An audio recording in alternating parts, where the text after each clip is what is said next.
The galaxy was old, filled with countless civilizations that had risen and fallen through the ages.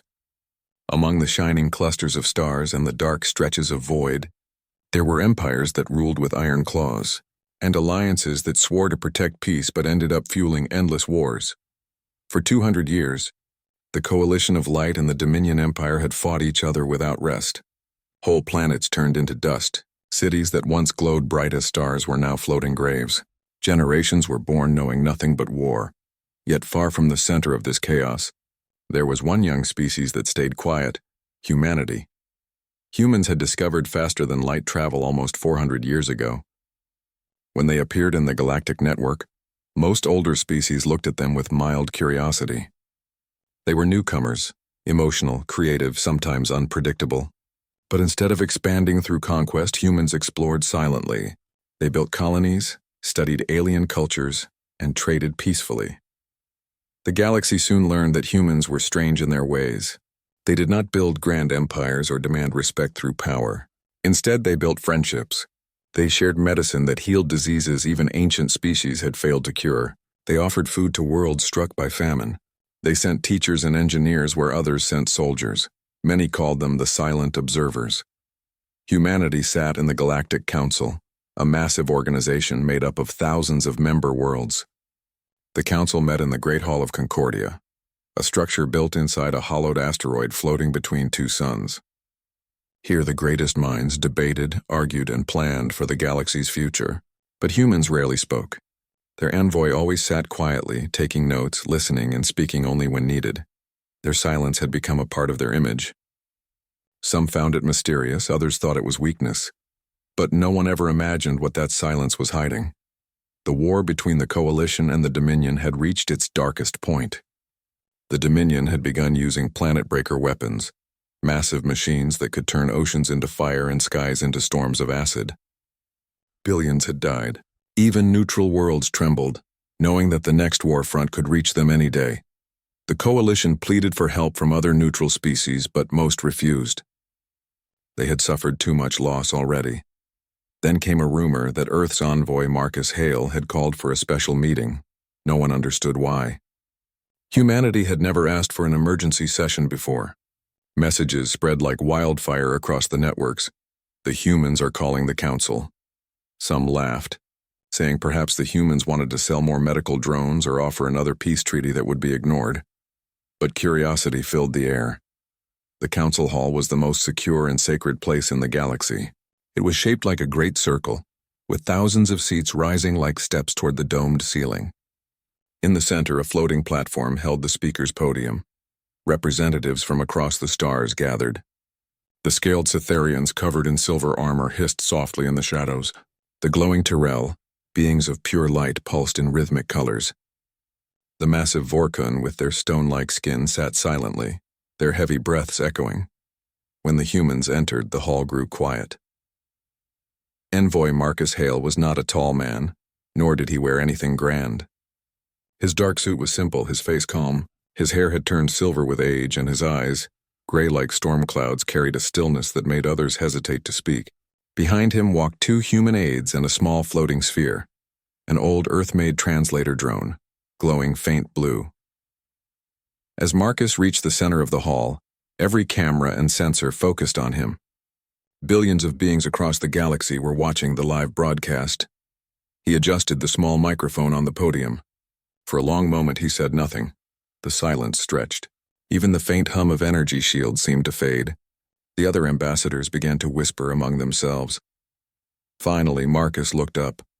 He spoke clearly, his voice steady, carrying across the vast chamber.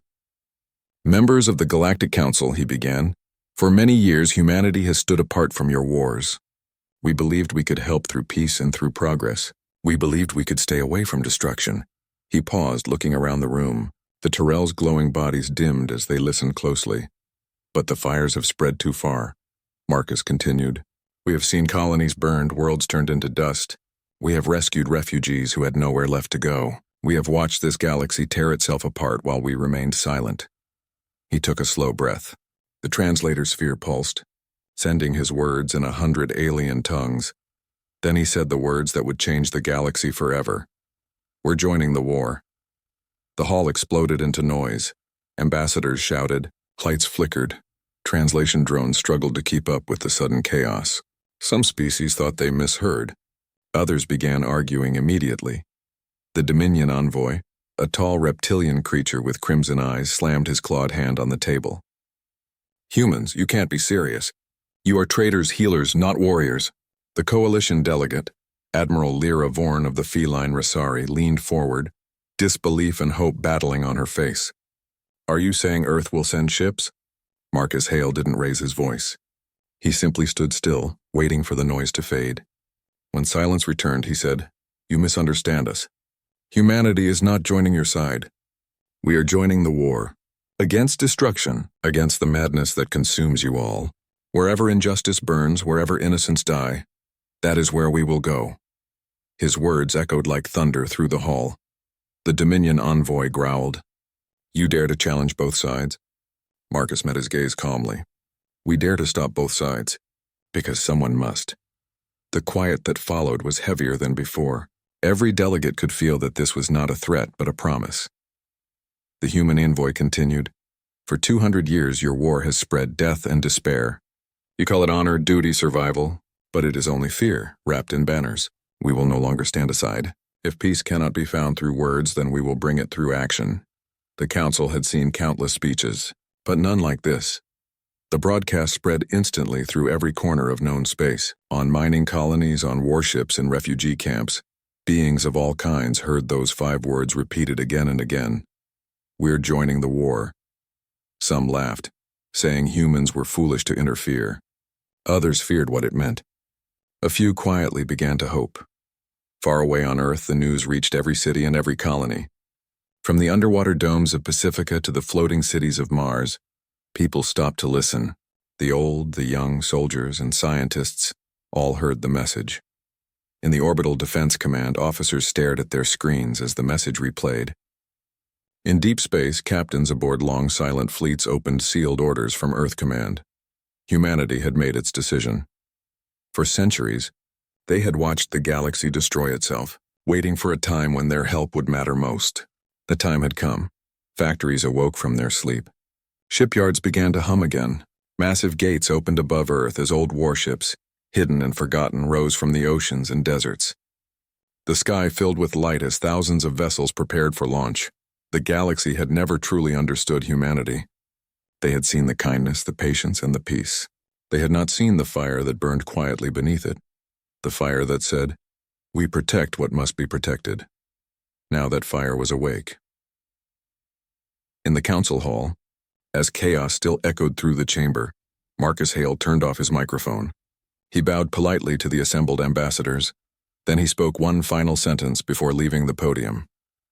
You have all forgotten what peace feels like, he said softly.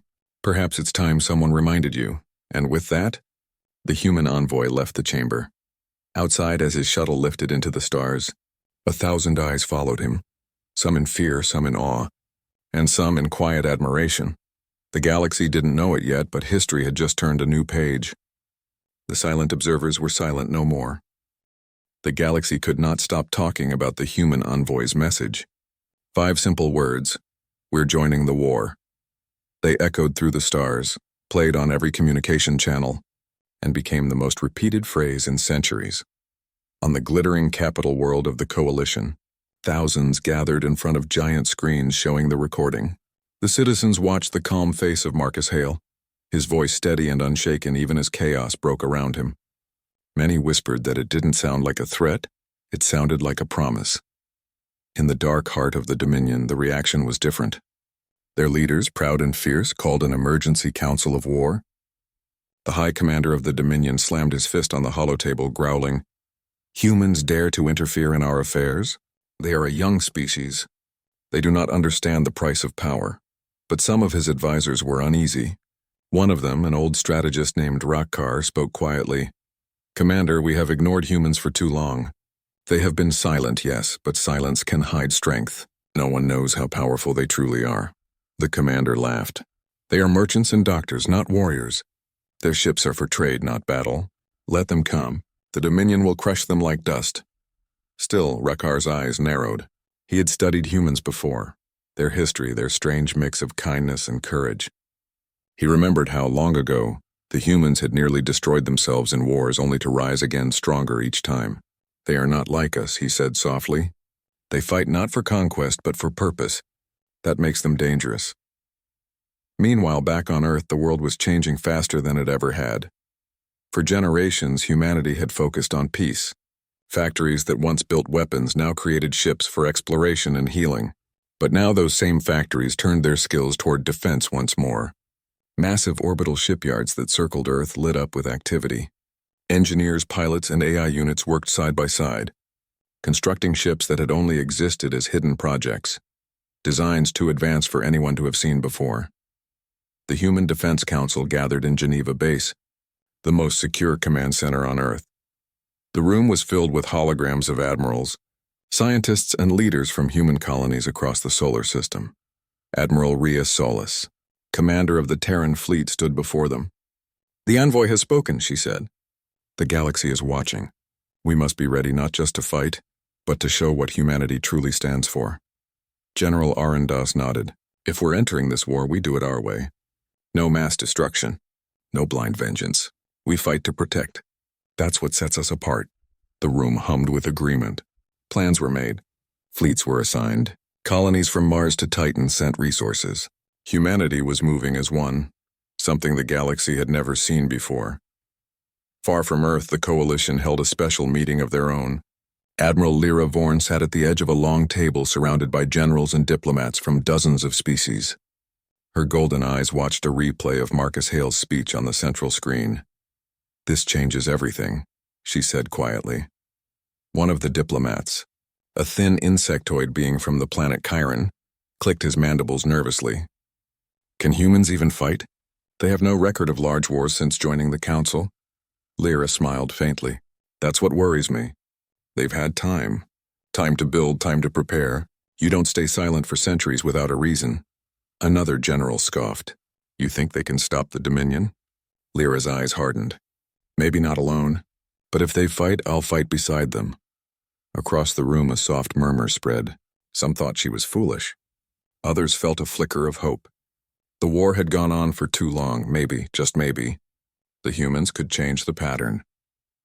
3 weeks after Marcus Hale's speech, the first human fleet entered Coalition space.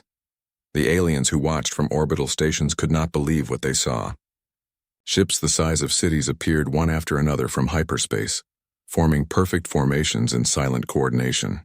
Their hulls were dark silver, covered in strange markings that glowed faint blue. Each vessel moved with precision, guided by artificial intelligences that communicated faster than thought. The flagship Erebus stood at the center, its surface smooth and flawless, its engines shining like miniature suns. Coalition observers scanned the ships. What they found shocked them. Human technology had advanced far beyond what they had shown the galaxy. Their weapon systems were invisible to standard sensors, their energy shields more stable than any known design. Even their medical ships carried technology that could regrow tissue in seconds. The alien officers watching from the command station of Vornis Prime whispered among themselves. "Are these really humans?" one asked. "They were supposed to be peaceful explorers," another replied. "Maybe they still are," said a third softly. "But they explore in their own way, through action." At the same time, Marcus Hale's image appeared again across the galaxy. This time, it was a recorded message, short but powerful. He stood in front of the Earth Alliance flag, his expression calm as always. "Many of you are afraid," he said. "You think humanity joins this war to conquer or to choose sides. That is not who we are. We come not for victory but for balance. We come for those who cannot defend themselves, for those who have lost everything." He paused, his voice firm but gentle. "If you wish to stand with us, then stand for peace. If you wish to fight us, then understand this, we will fight not to destroy but to protect." The message ended there.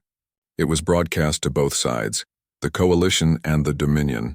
Some called it arrogance. Others called it bravery.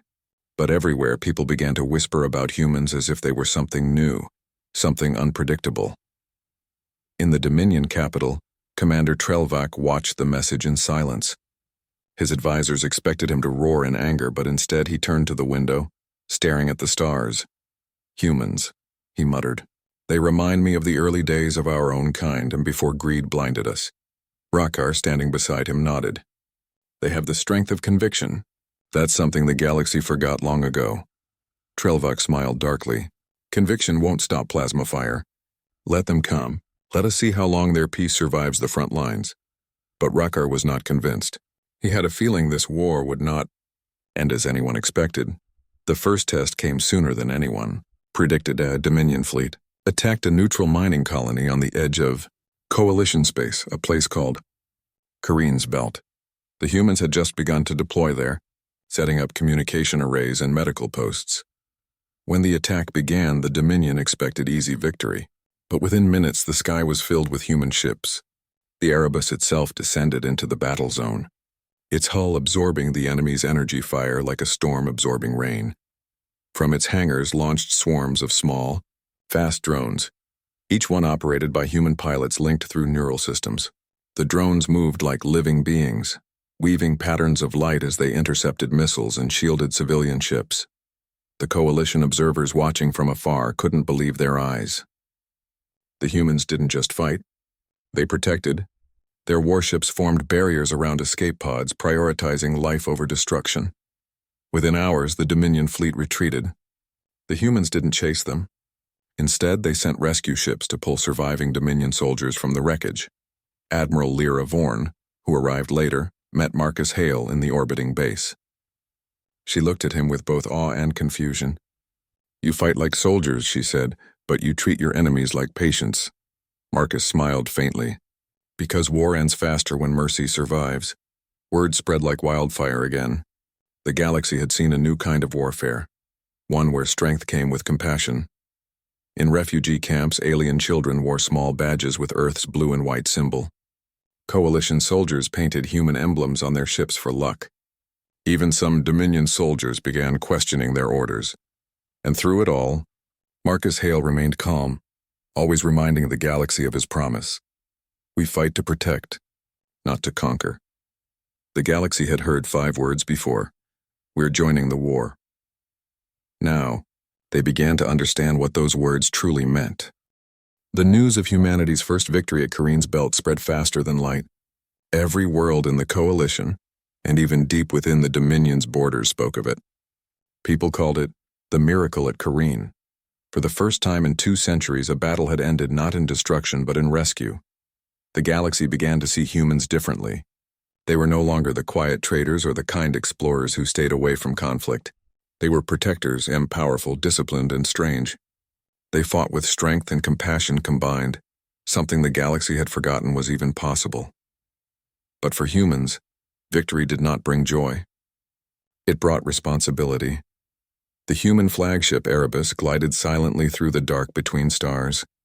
Inside, the command bridge glowed softly with blue light. Captain Elena Ward stood at the center, her hands resting behind her back as she stared at the vast expanse beyond the viewing glass. Her crew moved quickly around her, humans and allies working side by side. Screens showed lists of damaged ships, wounded soldiers, and refugees rescued from destroyed worlds. Elena sighed softly. "Admiral Solis wants us to move deeper into Dominion space," she said to her first officer. "But every step forward costs us lives. We have to make sure we can protect our people before we protect others." The officer, Commander Rafik, nodded. "Yes, ma'am. But the Coalition fleets are depending on us now. They look at us as their shield." Helena smiled faintly. "Then we will be their shield. But we'll never forget that behind every ship is a beating heart. Far away on Earth, in the central command hall under Geneva Base, Marcus Hale stood in front of a large holographic map of the war. Thousands of glowing lines showed the movements of fleets across the galaxy. He was surrounded by human commanders and ambassadors from many races. "The Dominion is preparing a counterattack," reported General Aaron Duss.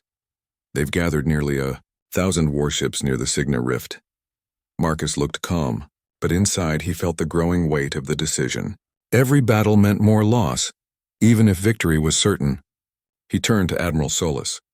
"How many worlds have we helped evacuate so far?" 18, she said.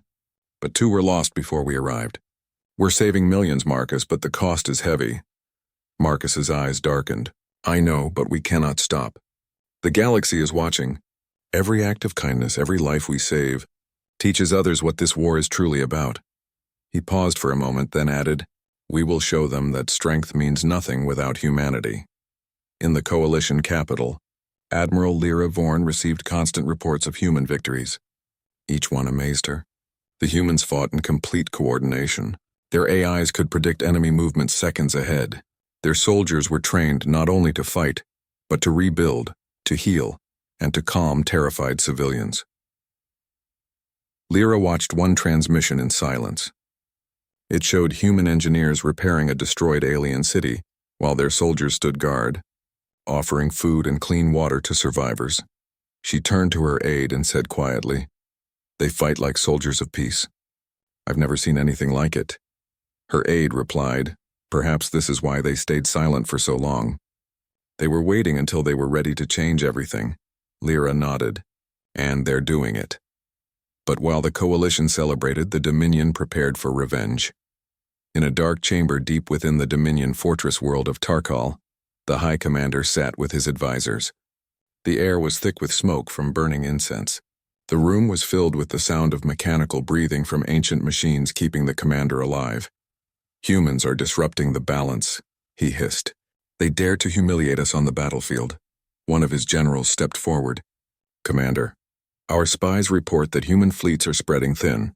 If we strike fast and hard, we can trap them in the Signa Rift." The commander's crimson eyes glowed. "Then prepare the fleet. We will show them the meaning of war." Rakkar, the old strategist, frowned. "If we face them directly, we may lose again. Their technology—" "Enough!" the commander roared. "I will not fear a young race.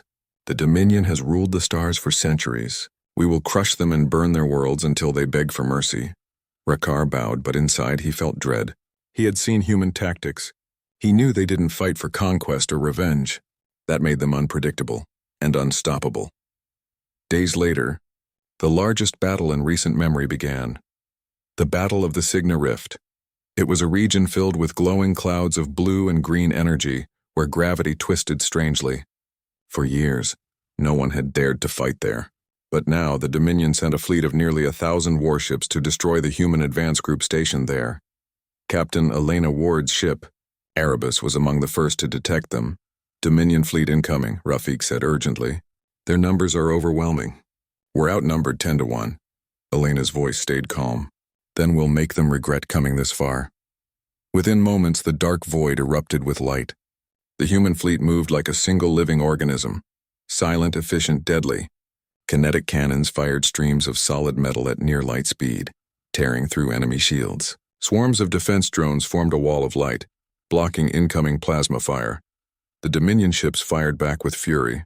Entire human vessels vanished in flashes of white, but new ones immediately took their place in formation. From the command deck, Elena's heart pounded. "Hold the line," she shouted. "Protect the civilians on the outer station. Every life counts." Her crew obeyed without hesitation. Hours passed like minutes. Space burned with explosions. The rift itself seemed to glow brighter, reacting to the energy of the fight. Then, just as it seemed the human fleet might be overwhelmed, hundreds of new ships arrived, reinforcements from Earth. The second Terran Armada emerged from hyperspace, led by Admiral Solis herself. Her voice came through every channel. "This is Admiral Solis of the Terran fleet. Humanity stands with you. Let's end this." The combined power of the human forces turned the tide. The Dominion fleet began to fall apart. Their ships were strong, but their unity was nothing compared to the humans' flawless coordination. After 6 hours, the Dominion retreated. The rift fell silent once more, but victory came with a price. Thousands of human soldiers were lost. Whole ships vanished in the energy storms. Medical ships moved tirelessly through the wreckage, pulling survivors from burning vessels. Elena stood in the med bay, watching as doctors treated wounded soldiers, humans and aliens alike. She looked tired but calm. One young pilot whispered weakly, "Captain, did we win?" Elena smiled softly. "Yes," she said, "we won. And you made that possible." The pilot smiled faintly and closed his eyes in peace. Outside, Admiral Solis walked through the wreckage, her face unreadable. She met Marcus Hale through a holographic call later that night. "It's done," she said quietly. "The rift is safe, but the cost is high," Marcus nodded. "Every victory in war has a price. But remember, our strength lies not in how many we lose, but in why we fight." He looked at the stars outside his window. "We fight to stop this, to make sure this never happens again."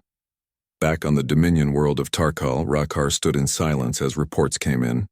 The High Commander raged, breaking equipment and shouting curses, but Rakkar only stared at the screen showing the human victory. He whispered to himself, "They do not seek glory. That's why they cannot be defeated." For the first time in his life, he felt respect and fear for another species. Across the galaxy, something began to change. Coalition soldiers started following the human example, rescuing civilians before pursuing enemies. Dominion soldiers, tired of endless fighting, began to question their leaders. Refugee worlds painted human symbols on their shelters, hoping it would bring protection. Even the Galactic Council, long silent, began to meet again, discussing peace. The spark of hope had returned, but Marcus Hale knew it was not over. The war still burned across countless stars, and peace was fragile. One night, as he stood in the quiet of Geneva base, looking at the Earth from orbit, he whispered to himself, "We joined the war to end it, not to win it. But ending it will cost us everything."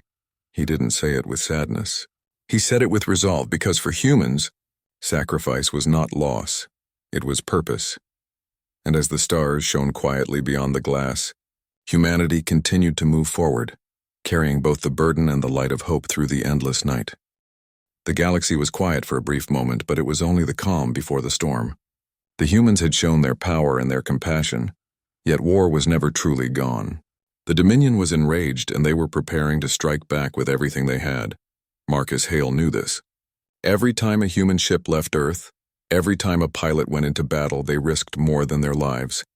They risked the fragile reputation humanity had built over centuries. Humanity's strength was no longer a secret.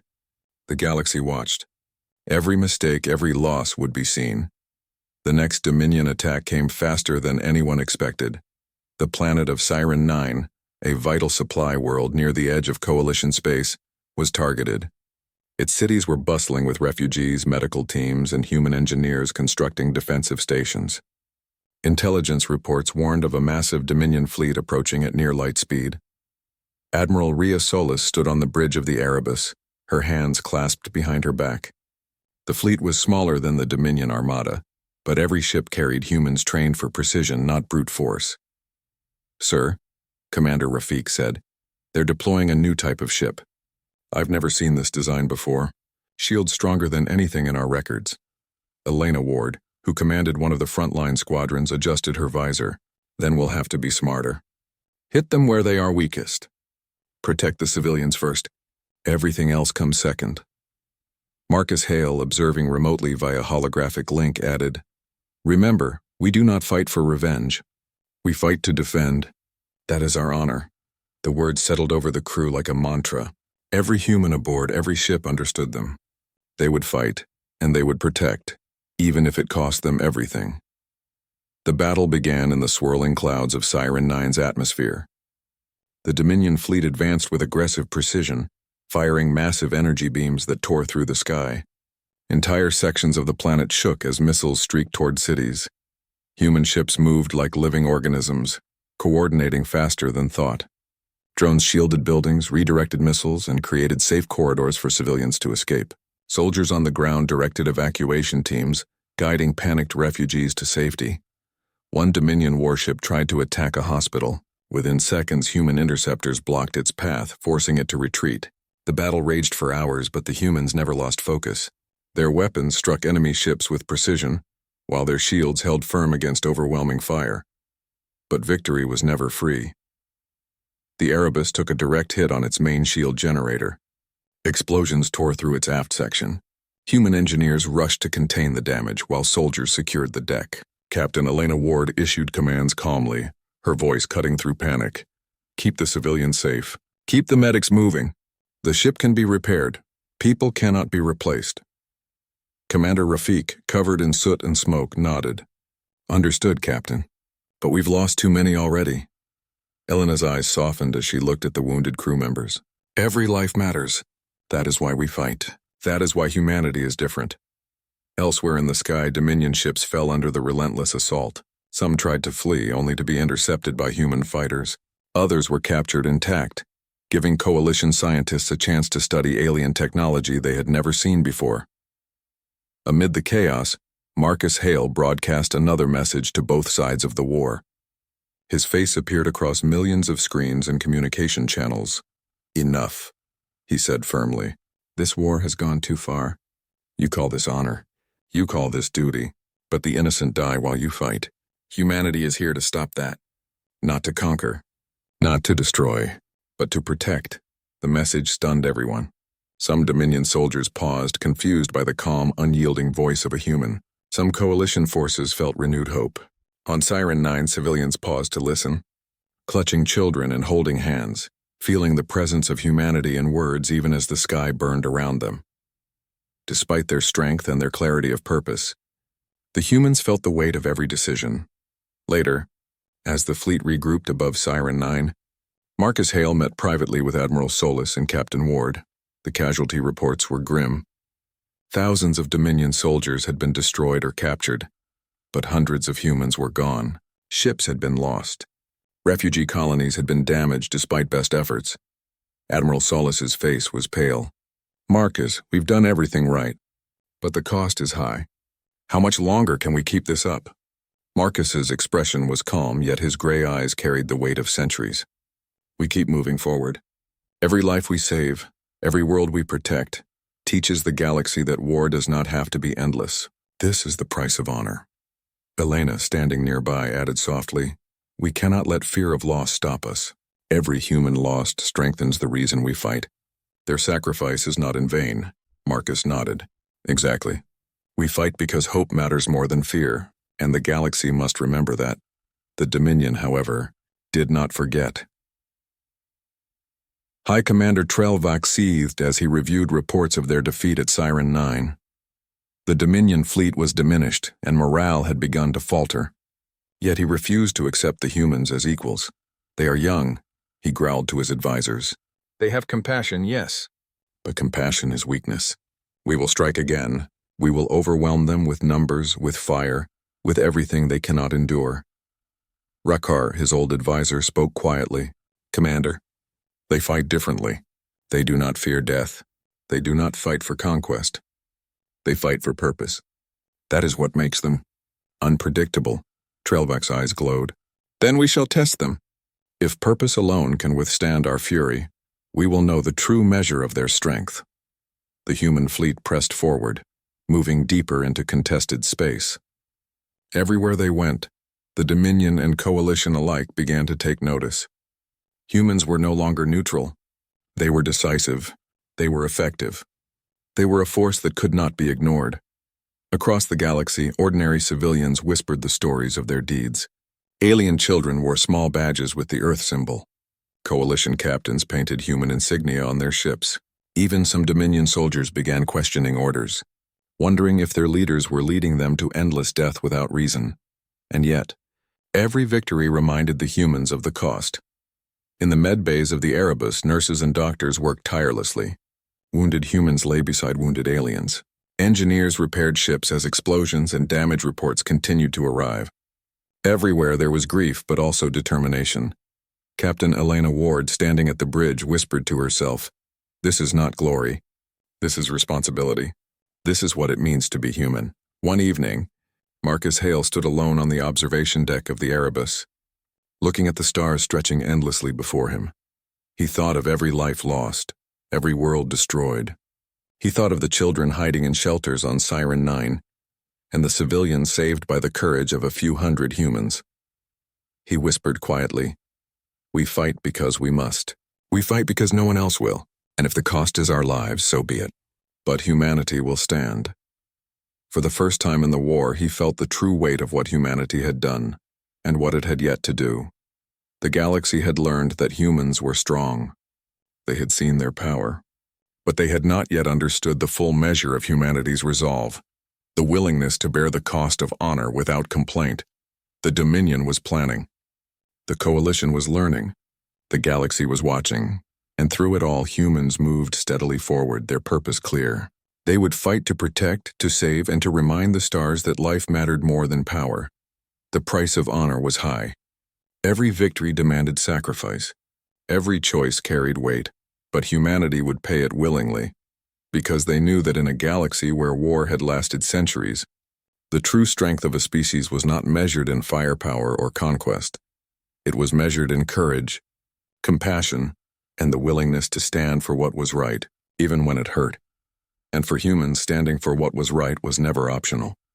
The galaxy had changed forever.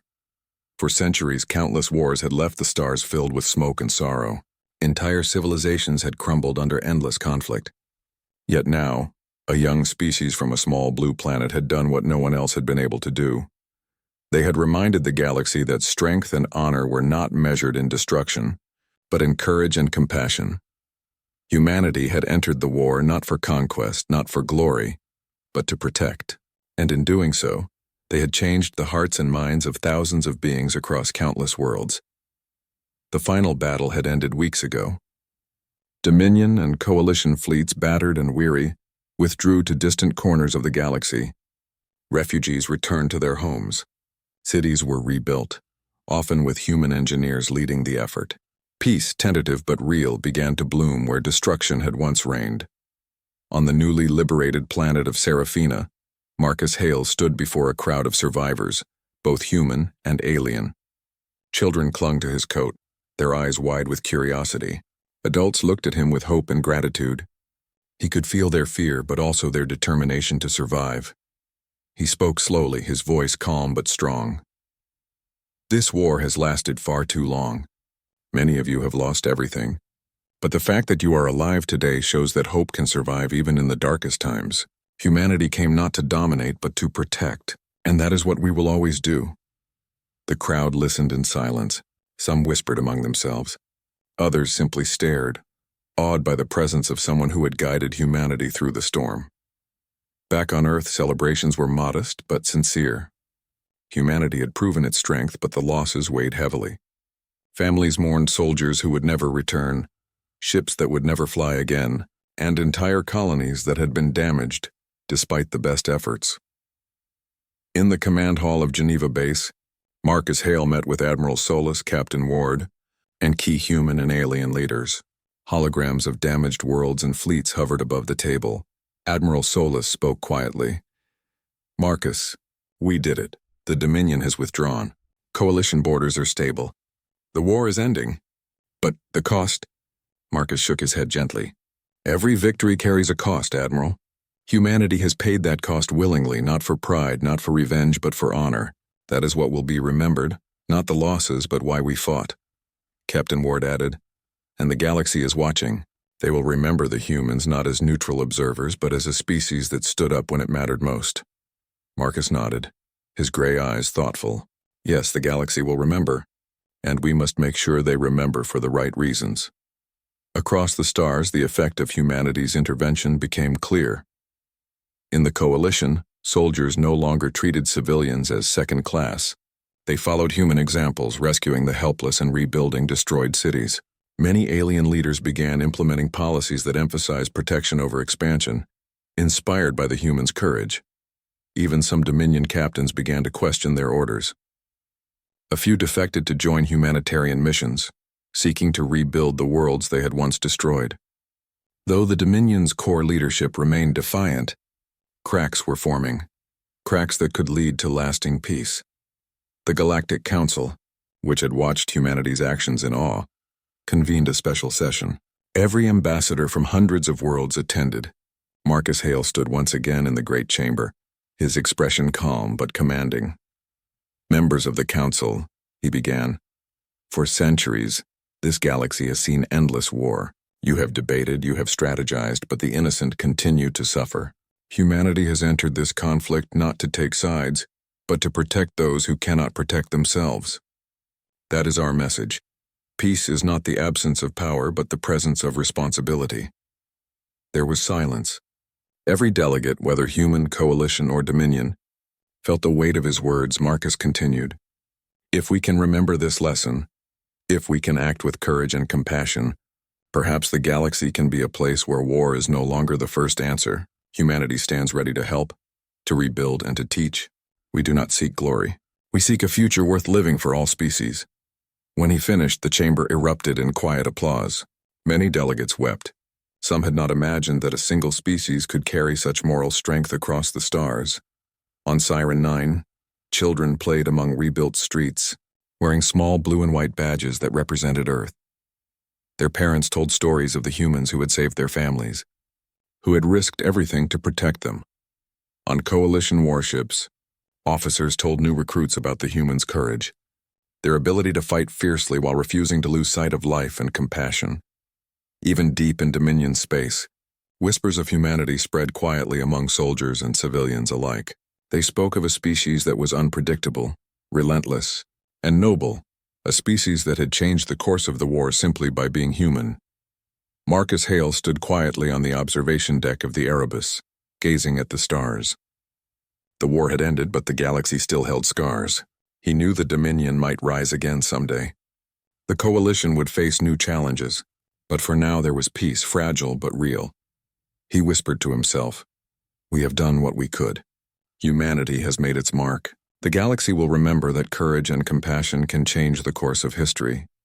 Months later, memorials were built across the galaxy. Human and alien alike attended ceremonies to honor the fallen. Statues of human medics saving alien children, of engineers rebuilding destroyed cities, and of soldiers protecting civilians became symbols of hope.